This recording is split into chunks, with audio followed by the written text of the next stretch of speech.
get a look at the Dort Financial Center, our site for tonight's OHL action between the FIrebirds and the Barrie Colts. Birds are back home after a loss to their rivals in Saginaw last night, looking to salvage a couple of points on the weekend, while Barrie is in town for its only visit of the season, and they've brought an old friend in Tristan Bertucci. Plenty to talk about, so here we go for the Firebirds and the Colts. Flint Firebirds hockey is on the air, and it starts right now. And good evening, ladies and gentlemen, and welcome inside the broadcast booth for tonight's pregame show, driven by Shea Automotive. Here to tell you this story, I'm Brian Gardner. Well, the Firebirds are back to work following a loss last night on the road in Saginaw, a game that the Birds would probably rather forget. It was an 8-1 setback at the hands of their rivals in the Coors Light I-75 Divide Cup. And so Flint back home, trying to split the weekend after what was a loss, of course, to start it out. Now, the Firebirds had been playing good hockey to close out the week last week. Couple of wins over Friday and Saturday, both in come-from-behind fashion. It's a team we've seen have brilliance at times this season. They've been looking as good as anybody has seen, really, in the OHL, but also there are plenty of games that you would like to burn the tape on. Their own coach has called them an enigma. We know that the brilliance is in there. We've seen more than flashes of it for a Firebird squad that finds itself, though, sitting in 8th place in the Western Conference and a few games below 500. So you hope that they can bounce back after that tough loss yesterday, and we'll see with a good team in town from the Eastern Conference in the Barrie Colts, a team that's loaded with NHL talent in its own right. Before we get too deep in today's matchup, though, let's look back at what was in the last couple of games as the highlights from first the Colts and the Spitfires on Thursday in Windsor. First period, Windsor on the board first. That's Ethan Martin off the feed from Jean-Christophe Lemieux.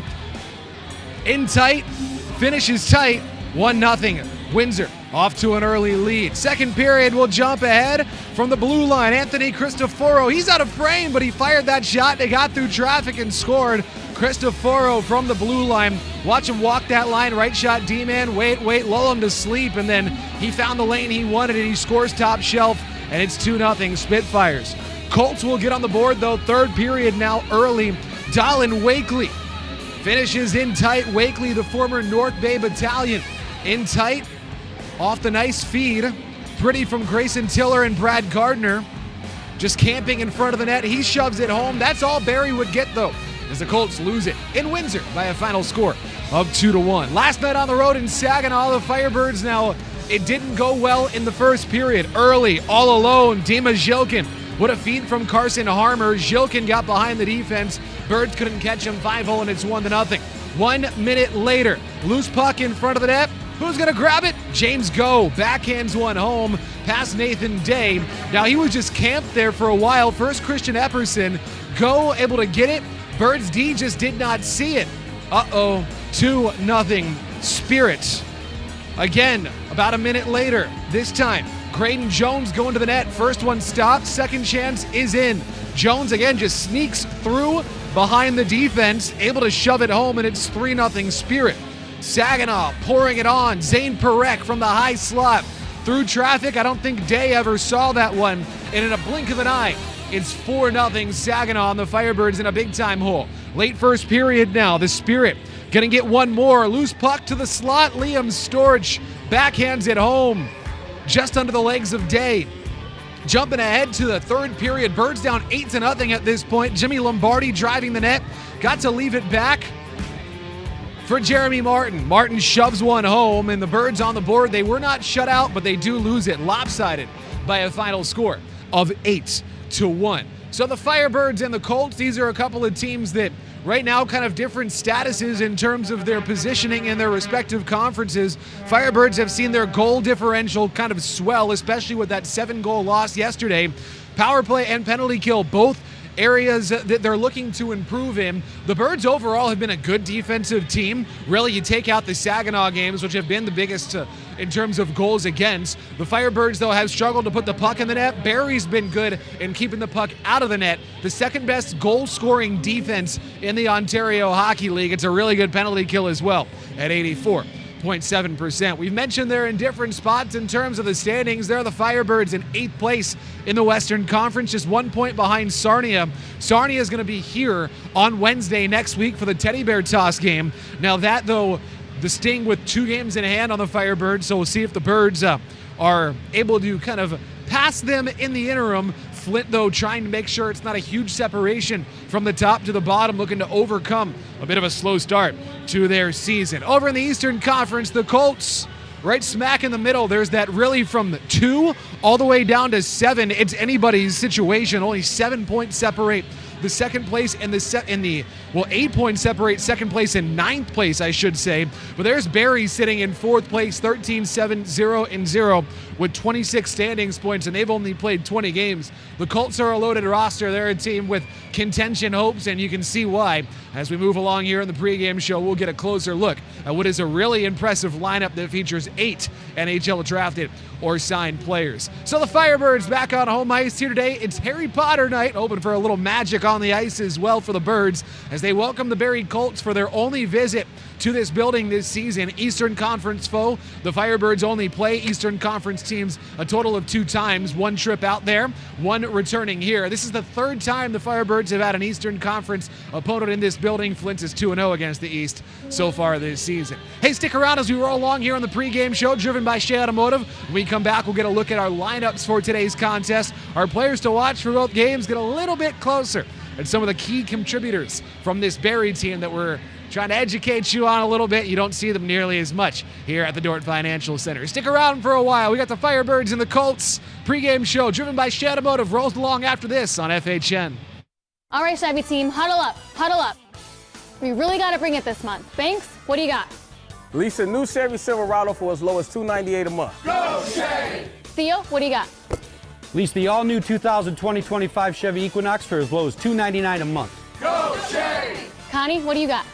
Lease a Chevy Blazer for as low as $289 a month. Go Chevy! Let's get the best deal for our past, present, and future customers. What do we say? What do we chant? Just Chevy! Birds, Colts on a Saturday night from Flint. Firebirds hosting the Barrie Colts here at the Dordt Financial Center. Flint hoping to bounce back off of a loss last night on the road in Saginaw. Our lineups for today's contest. Now for the Colts, this is a team that is deep, really top to bottom. You see recent high draft picks in the likes of Cole Beaudoin. You see guys signed to their NHL contracts in the likes of Tristan Bertucci. There are 3 Dallas Stars prospects on this roster. There are top-level prospects like the Keyshawn Aitchison, and really scoring and solid defense throughout, as the Colts are a deep team and one that's going to give some problems really from start to finish. We'll get a look at our players to watch, and we've mentioned his name a couple of times. There he is. Welcome home, number 12, Tristan Bertucci. He played 186 games as a Firebird. He's the franchise record holder for assists as a defenseman with 85 of them. 107 points in his time as a Firebird. That's tied with Riley McCourt for most all-time by a Birds defenseman. Now, the team accommodated his request, moved him close to home for what is sure to be his final spin in the OHL for family reasons. This is his only visit here this season. Sure to be an emotional moment in a building that he grew to really become familiar with, and a fan base that really embraced him. We know what Tristan Bertucci brings as a puck mover, a one-man breakout, the Dallas Stars prospect. Of course, I got to keep an eye on here this evening. Keyshawn Aitchison is his D partner, and Aitchison draft eligible in his 3rd season in the OHL. He's looking like a likely first-round pick, got that A rating from NHL Central Scouting on their preliminary players to watch list in advance of the 2025 NHL draft. Now, he's an all-around defenseman. He's been described as a bit of a throwback. He'll play physically, but he's got lots of skill in tow. He'll be a tough matchup tonight. 12 points on the season, 6 goals and 6 assists, and really a bit of a headache when he's on the ice. Aitchison, a guy to look at as he's paired out there with Bertucci, a veteran in this league. And up front, Cole Beaudoin. Beaudoin was the number 24 overall selection in the 2024 NHL draft. That's of the Utah Hockey Club. Yeah, he's a hockey club prospect. The Utah prospect is a physical specimen. There were all kinds of articles and stories about him in advance of the 2024 draft, and just what an absolute machine he is in the weight room. Put up good numbers last year, 62 points in 67 games. He's at a point per game, 16 points in 16 games played so far this season. for one of Utah's top prospects. To the Firebirds, who they switch up their lines a little bit after yesterday's setback on the road in Saginaw. You see Jimmy Lombardi now centering Clattenburg and Conning on the top line, reuniting Caden Petrie and Nate Aspinall, who's back in the lineup. Couple of guys out, notably Chris Thibodeau, who got banged up in the game yesterday. See Max Anderson into the lineup for the Firebirds. No Carlos Flugans, Josh Colosimo in as well. Jack Darcy replacing Rylan Fellinger in the lineup for the Firebirds. Our players to watch, take a look at Matthew Wang. Now, he's continued to grow into more of a points guy and a goal scorer this season for the Firebirds, his second season. Was held off the score sheet yesterday, but 3 goals and an assist in his last 4 games. And somebody the coaching staff has really pointed to is stepping up into bigger roles when he's given the opportunity. I'll say so. 6 goals, 4 assists. You know, he's tied for second on this team. Pretty impressive roster when you look at it up to down with 6 goals. To the man who scored the lone goal for the Birds yesterday, Jeremy Martin. Some may call his third period goal garbage time goal, but if you've been watching, you know Martin's been a bit snake-bitten at times this season. He's been playing good hockey, embracing that role of a physical power forward, and you know he can put the puck in the net. He had 13 goals as a rookie last season, so hopefully last night's third period goal is a sign of things to come. 2 goals, 2 assists on the season so far for Martin, the draft-eligible prospect. Got a W rating from NHL Central Scouting on their players to watch preliminary list.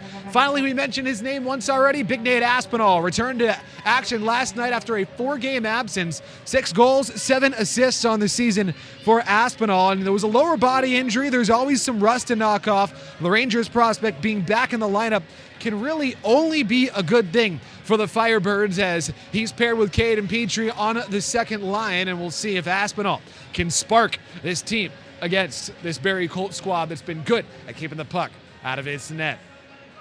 So we've set a bit of a scene here this evening at the Dordt Financial Center. Firebirds back on home ice and a good crowd still filing its way in here in Flint. Birds hoping to bounce back from their loss yesterday. Flint has the next 2 games at home. After that, 6 in a row away from home. Get the home cooking while you can because it's going to be life on the road for a little while for the Firebirds. We'll see if they can capitalize on it. Hey, this has been the pregame show driven by Shea Automotive. We'll take a break now. When we come back, we have starting lineups. We have anthems. We have puck drop. Birds and the Colts coming up in just a moment. Don't go anywhere. This is the Firebirds Hockey Network. Hello? Are you there? The Shea Megalot is hosting their annual pre-owned lease pull-ahead. Are you upside down on your trade? Over on your miles? We'll buy your car. Don't just turn your lease in. We'll buy your car. Is your current payment too high? We'll buy your car. Trapped in your lease? We'll buy your car. Not in the market for a car? We'll still buy your car. Are your service bills adding up? We'll buy your car. Bad credit? We'll buy your car. Plus, the Shea Megalot has over 500 pre-owned and certified vehicles to choose from. Just Shea'n.